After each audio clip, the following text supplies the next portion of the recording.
Здравейте, колеги! Поводът за това обращение към вас е предстоящото общо събрание на ветеринарно-медицински факултет. Съгласно разпоредбите на Закона за висше образование, то трябваше да бъде свикано още през месец октомври. Но тъй като повечето от вас бяха в продължителна командировка в чужбина или пък устойчиво болни, поне такова е обяснението на Тракийския университет пред МОН, провеждането му беше отложено за 2025 година.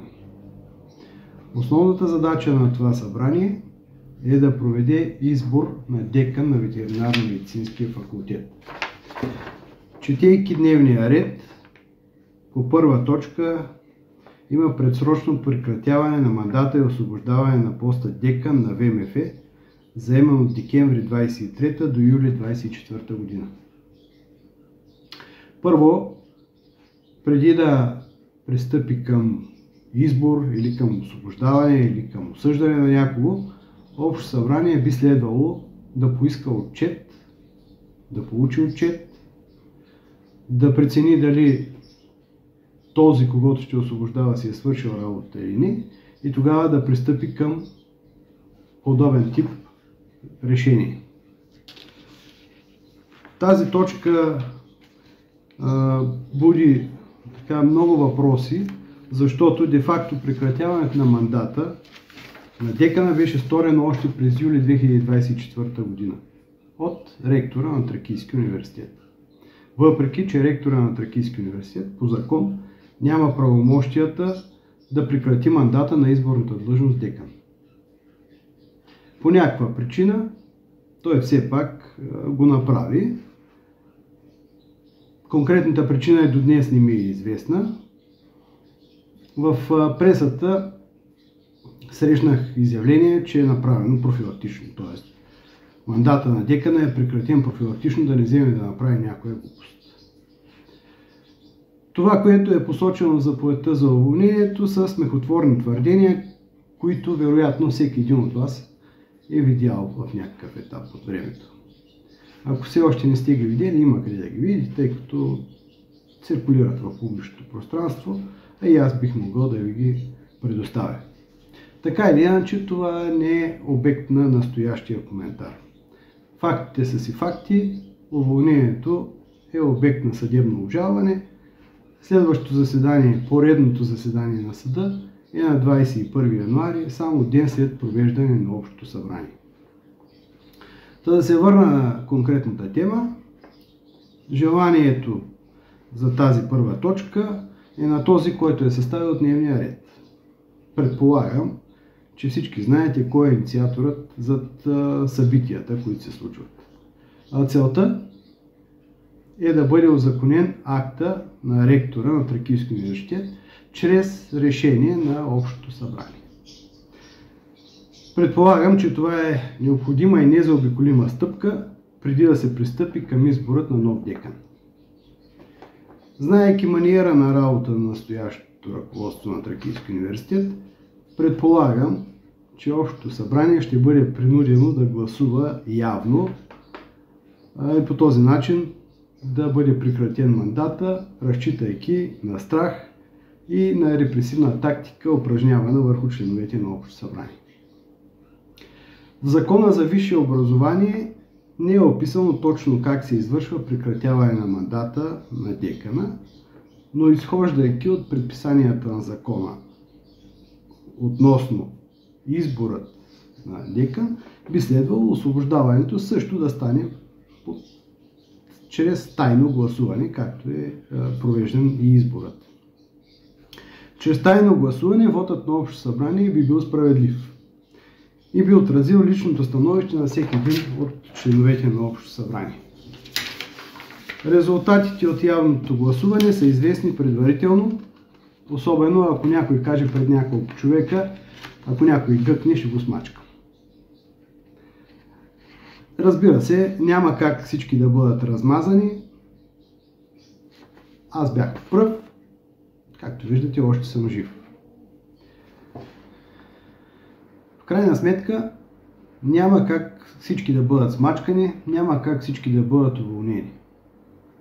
Крайно време е личният пример да даде ясен знак, че можете да се чувствате по-силни, че можете да се чувствате по-спокойни и да изразявате своето собствено мнение, без притеснения, че след това ще бъдете репресирани за това, че сте изразили мнение. Така или иначе, предполагам, че това гласуване ще се случи, но много важно е да бъде уточнена причината, поради която се иска прекратяване на мандата. Според член 7 алинея 6 от Правилника за устройство и дейност на ветеринарно-медицинския факултет, цитирам дословно, мандатът на лицата, избрани в основните и спомагателни органи за управление, се прекратява предсрочно чрез отзоваване с решение на органа, който ги е избрал, прието с обикновено мнозинство 50 плюс 1 гласа, на следните основания. Първо, по тяхно желание. Очевидно е, че не съм изразил желание да бъда освободен от поста декан, въпреки че бях много увещаван да го направя. Второ, продължително и безпричинно неизпълнение на възложените функции.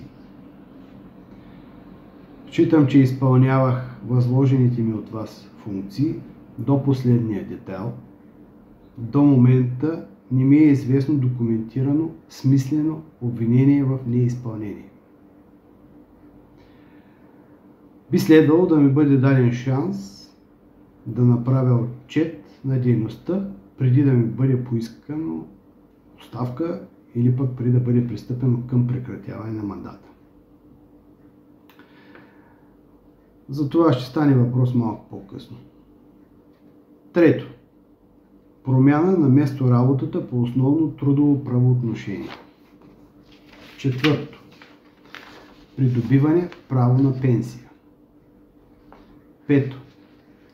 Влязла в сила присъда за престъпления от общ характер, допуснати с умисъл, при нарушаване на Закона за висше образование, Закона за развитие на академичния състав в Република България, при нарушение Закона за авторското право и сродни права, при доказано плагиатство. По тази точка бих могъл доста да говоря, но предполагам, че всички сте достатъчно добре запознати с последните събития. Очевидно е, че гласуването на предсрочно прекратяване на мандата на декана трябва да стане по пункт 3 – промяна на местоработата на основно трудово правоотношение. Всъщност, по-коректно би било прекратяване на трудовото правоотношение. И трябва да бъде тайно, защото не е по собствено желание. Носителят на предложението трябва да поясни по каква причина иска освобождаването и прекратяване на мандата на декана. По този начин обявяването на заповедта за уволнение за незаконосъобразна, в което аз искрено вярвам, че ще се случи, автоматично ще обезсили това решение на Общото събрание. Ако трудовите правоотношения са незаконно прекратени, съответно и решението на факултетния съвет ще бъде, т.е. на Общото събрание ще бъде отменено, тъй като то е взето на база незаконно прекратяване на трудовите правоотношения. Относно отчета на деканското ръководство, следващата точка от дневния ред 2, съгласно Закона за висше образование и правилниците на ВМФ, деканското ръководство дължи отчет пред органът, който го е избрал. В тази връзка доцент Фасулков не дължи отчет на Общото събрание, тъй като е поставен на тази позиция от ректора. Следователно дължи отчет единствено на ректора на Тракийския университет. Това, което би могъл да даде като отчет пред Общото събрание, защо в нарушение на Закона за висше образование не е свикано заседание на Общото събрание в предвидения законов срок. Също така би могъл да отговори как успява да съвмести дейността си на председател на контролния съвет на Тракийския университет главен редактор на Bulgarian Journal of Veterinary Medicine и декан на ВМФ, и дали не е в състояние на конфликт на интереси по някои от тези точки. Отчет пред Общото събрание на ветеринарно-медицински факултет дължи деканското ръководство, което е легитимно избрано от него. Тоест, аз като избран декан и екипът, който беше гласуван от факултетен съвет. Това беше и моята единствена молба към доцент Фасулков, когато се срещнахме с него, за да му предам част от деканските атрибути. Молбата ми беше да бъда допуснат до участие в Общо събрание, за да мога да направя отчет на дейността за 6 месеца, в които ми беше позволено да бъда декан на ветеринарно-медицинския факултет.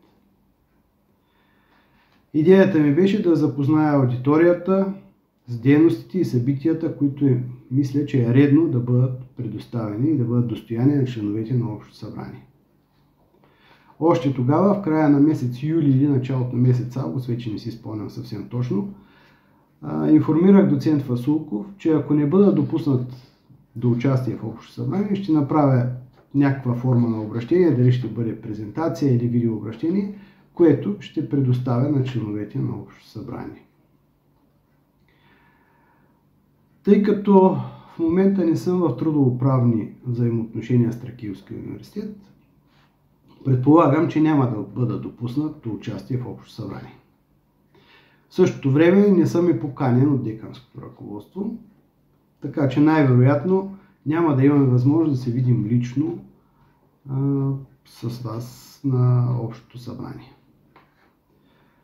Ако се окаже все пак, тъй като в момента текат консултации с адвокатите ми, ако се окаже, че имам тази възможност, ако бъда допуснат от деканското ръководство, от охраната на Тракийския университет и от ректорското ръководство на Тракийския университет, аз с най-голямо удоволствие бих присъствал на това Общо събрание, за да мога да представя пред вас лично събитията, които се случиха през тези 6 месеца, в които бях декан на факултета.